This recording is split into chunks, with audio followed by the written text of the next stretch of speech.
lounging, son. All right, welcome back to the Comic Lounge. My name's Ryan. And I'm Manny.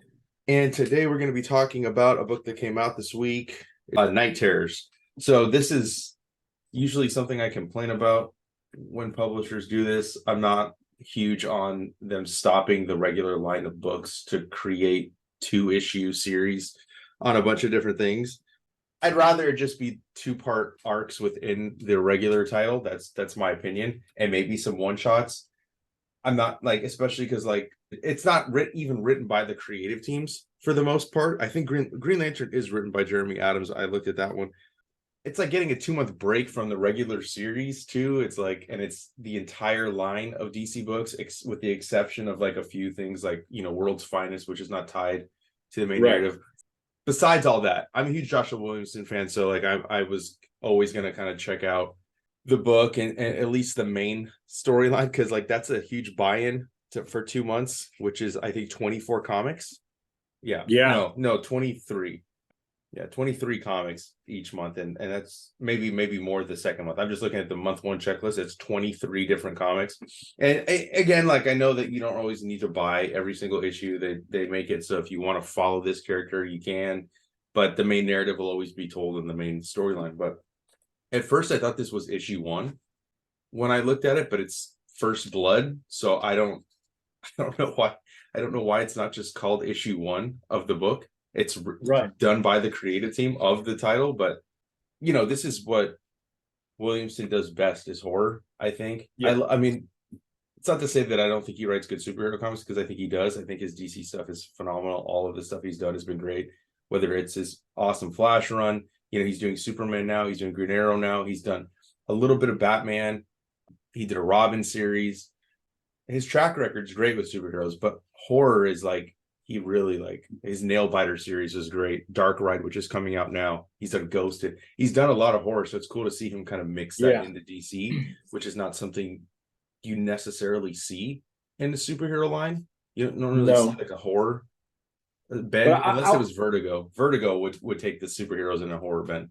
But I was gonna I noticed I don't know, just looking at the shelf and when I was grabbing my books, a lot of DC's crossovers and things in the past few years have been horror tinge. You had everything from what Scott Snyder was doing to Deceased, even though that's not part of the continuity. So I don't know why, but DC sort of lends itself to horror a little bit better than Marvel. So I kind of get this, I would say more Marvel. They have more horror bent characters.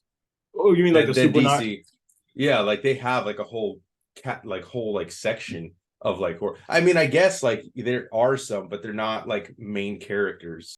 But yeah, I guess Dark Knight's metal a little bit because of Joker and stuff. But that's also Batman centric, which Batman lends himself more to horror. But I don't think that necessarily the DC line does, because I think DC's a more brighter universe than Marvel. I think Marvel's a more serious and darker tone for the most part. I mean, it doesn't feel like it's out of place either with this story. Right. I think that it's interesting that you're using Dr. Destiny. First of all, Joshua Williamson, we already said, is the writer. Howard Porter, which I love. He did JLA with Grant Morrison. He did a great Flash run with Jeff Johns. He's done a lot of dope stuff. Brad Anderson is an awesome colorist, and Troy Peteri on letter. Dr. Destiny had the Dreamstone from Sandman, right? That's in Sandman Volume 1. But now you're being introduced to the Nightmare Stone, which is something that has never been talked about, I don't believe, in DC Comics before. This looser style of Howard Porter's, which he has had somewhat of a looser style too recently, especially when he doesn't have an inker, but it feels a little bit looser, even more so on the interiors than on the cover. It really adds to the horror element, I think. Another thing that I want to say is Deadman. I love Deadman. He's one of my favorite DC characters. He's not used enough. The Kelly Jones stuff was great. Neil Adams, obviously. Yeah. So I love seeing him kind of take center stage. And obviously, how do you do a horror story in DC and not kind of have him as one of the main characters? Correct. I hope Spectre at some point makes his appearance. I was wondering that too. And but it's cool. I also like when they put Deadman and Batman together. That's always kind of a fun dynamic. They always keep the whole thing. Deadman kind of likes to fuck with Batman a little bit, get under Yeah. his skin. Yeah, like I recently read the Doug Mensch and Kelly Jones run. Kelly Like they Jones. have Deadman comes in there quite a few times. That was a perfect example of like a more horror tinged Batman run that was a lot different than what they had been doing before, which was like the fucking Nightfall and Night Quest and all that kind of stuff. And they really grounded Batman. He didn't have Robin in the book, and Right. Deadman comes in a few times, Swamp Thing's in there a few times. Phenomenal run that I hadn't read up until recently. Like I had read bits and pieces, but not completely. And I went back and bought like a bunch of single issues. That this kind of reminds me of that a little bit, or elements of it, like especially the interactions that Batman has with Deadman, because he does not like Deadman. Like he tolerates him, but like at one point Deadman like possesses him and he like fights him on it. He's like, don't do that again. Don't do that again. Yeah. But that was a good moment. But it's interesting too, because like Deadman sees something wrong. He starts following, Superman. He sees Wonder Woman. The Hall of Justice League is disbanded at this point. Like that's what's happening in the DC universe. So like they're going, and the interactions between the characters, like just the voices too, like it's something Williamson I think gets perfectly. And it doesn't really matter who he writes in DC. He always, to me, when I'm reading it, captures the essence of who they are in the dialogue and every aspect of them. I think he's really good at that. I mean, clearly he loves DC. I think that's his first love. I've talked to him a few times, and like we have a lot of similar stories about like when we got into comics at DC and stuff like that. So it's cool to kind of see those elements come through, and him pulling out like B-list characters, if you want to call them that, C-list characters, like old storylines. Like when's the last time somebody talked about Dr. Destiny? I can't even remember. Yeah, and you mentioned Sandman earlier. There's a cool throwaway line when Boston is possessing Batman, and he says the realms of dreams and the world of death are connected, related, like brother and sister or something. I thought that was kind of cool. It's like I love when the main DCU kind of plays with almost kind of crossing over, or and at times even crossing over with Sandman, because that Sandman has made his appearance in the DCU proper before. I mean, Sandman is part of the DCU, whether he's utilized or not. He is an aspect of it. It's not like he was erased from it. I mean, it started as a DC book and eventually became Vertigo, but it's always kind of been connected. The same thing with like Constantine, and the same thing with Swamp Thing. Yeah, because those also started in DC, but eventually got pulled and then weren't really a part of the main DC universe for such a long time. And Sandman's been back in I think it was Death Metal, or it was the first Dark Knights. Or First Metal. I can't remember which one. I think it was the First Metal actually was in there. So it's always a part of it. I wouldn't be surprised if we saw Sandman, but I don't think we will.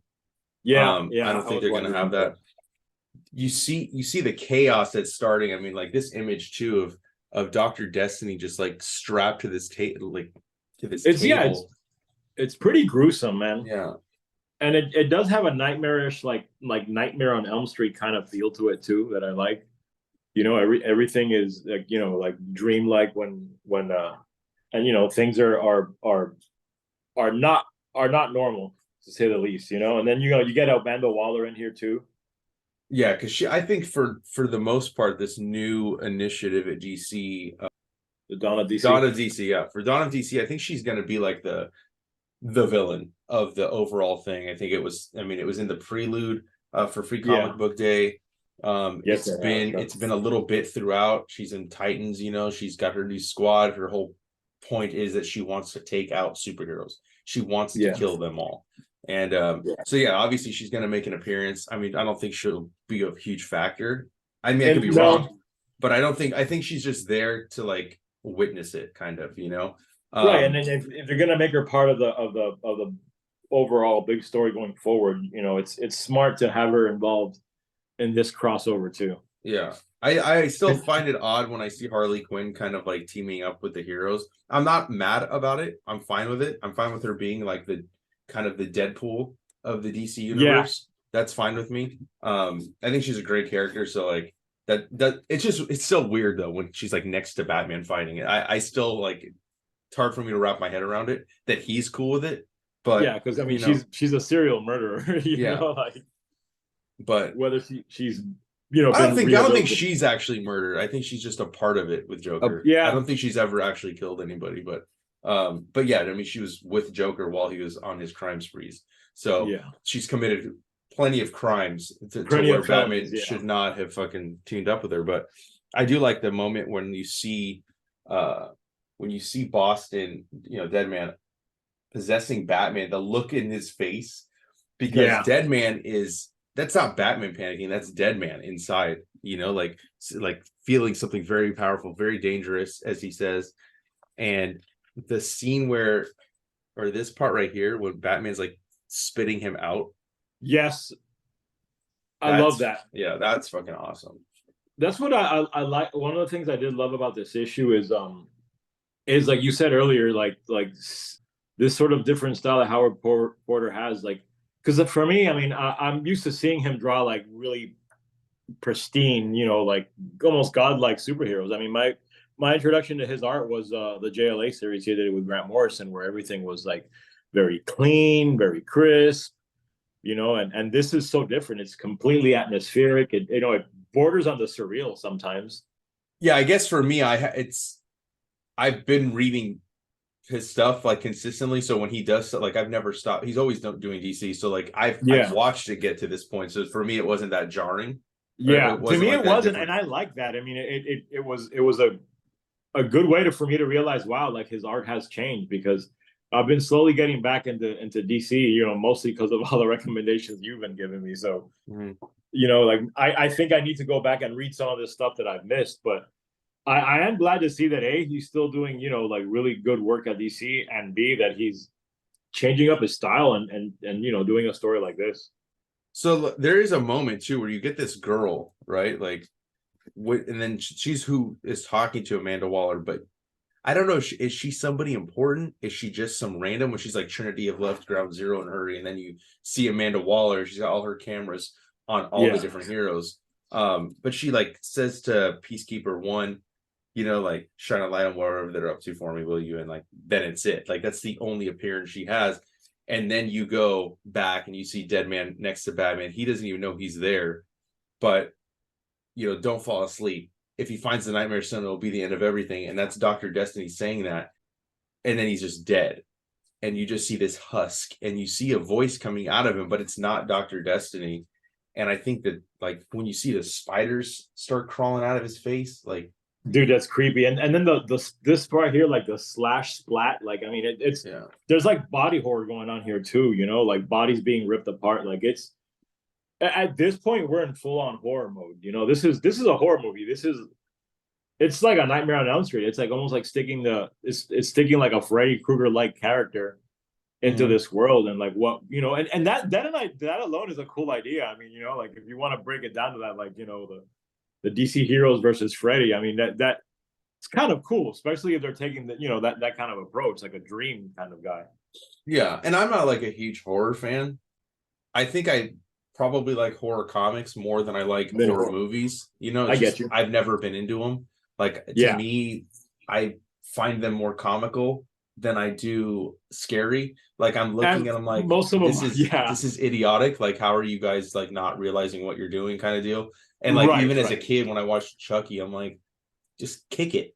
You know what I mean? Yeah, Just yeah, yeah. like what it's a toy. It's a fucking doll that is like Just run away. a quarter of your size. Like just Yeah, pick just it run up away. Yeah, and throw it away, like, but yeah. anyways, but I think that, like I said, I think Williamson to do this, like, I think it's like his two things that he's the best at, which is like, if you take the genres, is superhero and horror and mixing them together because it doesn't feel forced, doesn't feel out of place.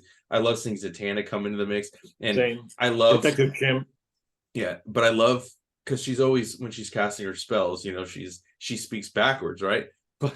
But she says crap backwards when she realizes something happens. So like she's not even saying a spell, but she's still talking in her backwards. It took me a minute when I read that. I was like, oh yeah, crap. But then this too, like you see the entire DC universe, this fucking wave of energy going over, Yeah, and they're all going to be put to sleep. Batman's like, no, I'm going to resist. I will not sleep. I will not rest. And then he gets transported into his nightmare, and he's like, I love it because he's like, I remember this suit I wore the night, and then he realizes Yes. he's in Crime Alley, and he's there. His nightmare is when his parents get killed, and he hears Right. his voice, "Son, is that you?" And boom, done. Then you see him. He's laid down, and he's got like some sort of like. It kind of reminded me of like Ghostbusters, that like red fucking like. I think it was number 2, right? When like that red like shit like takes over. Yeah, like that's like ectoplasm or Yeah, something. so like that's Yeah. what it reminded me of. And so he's taken off the board, but then, Dead Man's like, no, I got to do it. I'm sorry. I know you're probably going to be pissed, but I got no choice. And he possesses him and takes him up, or brings him out of it. And again, dude, just like, I love the use of the purple in here and the coloring. The coloring in this whole issue is awesome. Brad Anderson is amazing. I love his Yeah. stuff. But And I love, I mean, I don't know if who colored this. I mean, but I love this cover. It was like, I mean, this cover was one of the reasons I grabbed the book, like I just love the colors on it. It almost, I think when I messaged you, I was like, oh, I got the glow in the dark. And I'm like, well, it's really not glow in the dark. It's just like, it's almost like it's almost like blacklight, yeah, it's blacklight. Yeah. Yeah, it took me a minute to realize when you said glow in the dark cover, because we were talking about another book at the same time. Yeah. And I think I was like, glow in the dark for the other title we were talking about. So we're talking about like a Savage Dragon Turtles comic. I was like, glow in the dark? There's no fucking glow in the dark. What are you talking about? And then I'm like, oh. And then I looked up in the message. I was like, yeah, that's the book he's talking about. Yeah. Because I went to the shop and I didn't grab it off the shelf. I got it in the mail. So, but I love the introduction of this new character, Insomnia. Kind of a cool design. I'm interested to see is like, who knows the lasting power of some of the creations like that come into play, when they create new characters, because I feel like it's rare nowadays, the new villains or the new heroes that get introduced, the lasting power that they have. It depends, I guess, on whether or not they hit off top or if other creators want to use them in the book. But it'll be interesting to see if like where that goes from here. Like this, and that, again, like I think I said at the beginning, like I think this should have just been called issue 1. I mean, I think Night Terrors it's numbered 1 on the back, but like mine says a 1. Well, yeah, but it's First Blood. Yeah, exactly. Because so one shots always have a number 1 on them anyway. So the next issue in the main storyline is Night Terrors 1, and then every other week will be Night Terrors 2, 3, and 4. I think it should have just been a 5-issue series, and they should have just called this 1. But whatever. I'm just being nitpicky now, but they got a bunch of cool stuff. I don't know necessarily that I want to read every single one of these. I probably but I'll check out the first issue of the main story, because I'm curious, and like especially with Insomnia saying like he wants to make the heroes pay for what they did to him. Like I'm wondering who he is. Is it is it someone from the past? An all new character? Like he's got me intrigued. Yeah, I mean it's interesting the ones that they I think they should have focused on different characters. Maybe I think you maybe switch some of these out. Like I would probably not have done Punchline. I probably would have thrown in like a Swamp Thing. I probably would have thrown in Dead Man. I would have thrown in the horror characters. Yeah, Spectre. These, like is there a Dr. Fate one? That would be a good one. No, I don't like. I don't think you need. I don't think you need multiple Superman books. I don't think you need multiple Batman. Like you didn't need to do Detective and Batman. I think it should have just been one or the other. Same thing with Action and Superman. I don't think you need Black Adam, Shazam. I don't think you need but I mean again, like that's just my opinion. I just think they should have leaned more into the characters that lend themselves to the horror side. Now again, what I could be wrong about them just choosing not to do it. Maybe there's plans for those characters and they didn't want to throw them in here, and they're being something's being done with them down the line. I doubt it. I mean, I don't think anybody has been like talking about a Spectre book or a Dr. Fate book. Whatever. They did do Zatanna, so that's cool. I mean, Zatanna's a favorite of mine as well, but I do think they should. And I guess Dead Man's in the main book, so they don't necessarily need to do a side one. But I do think like a Swamp Thing or a Constantine. Yeah, I'm surprised. You're right. Definitely the Spectre too. There's a whole slew of those people from like Justice League Dark that they could have done series for, and then maybe I would have been more inclined to be like, oh, I got to check these out, because like they don't normally have a book. Raven, Raven would have been good too. But yeah, overall, I think that I've probably kind of been, I guess some of my opinions could be perceived as like not fully positive, but I did like the book. I think it was a great book. Yeah. It was fun. And I think that's what these like event books should be, is fun.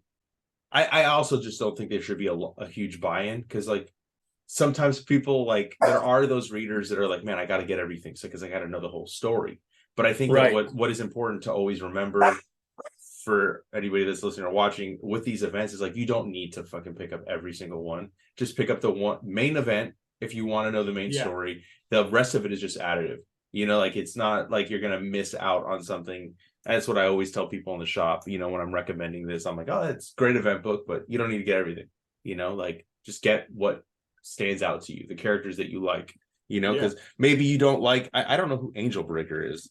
That's one of the ones that I saw. I wonder if that's a new character, maybe. That's what I'm guessing, because like I've never seen that. No, it just seems a very Batman heavy. Like with the tie-ins like Poison Ivy, Joker, Batman, Robin, Nightwing, Catwoman, Punchline, Detective, Harley Quinn. Like it's and Batman already has like a billion titles regularly too. Well, Batman sells. That's why they do it. Yeah, I mean, yeah, he it's a business thing. It's a business thing. Yeah. If you separate the comic fan in you and you just realize like, well, they sell, that's why they do it. It's the same thing with events.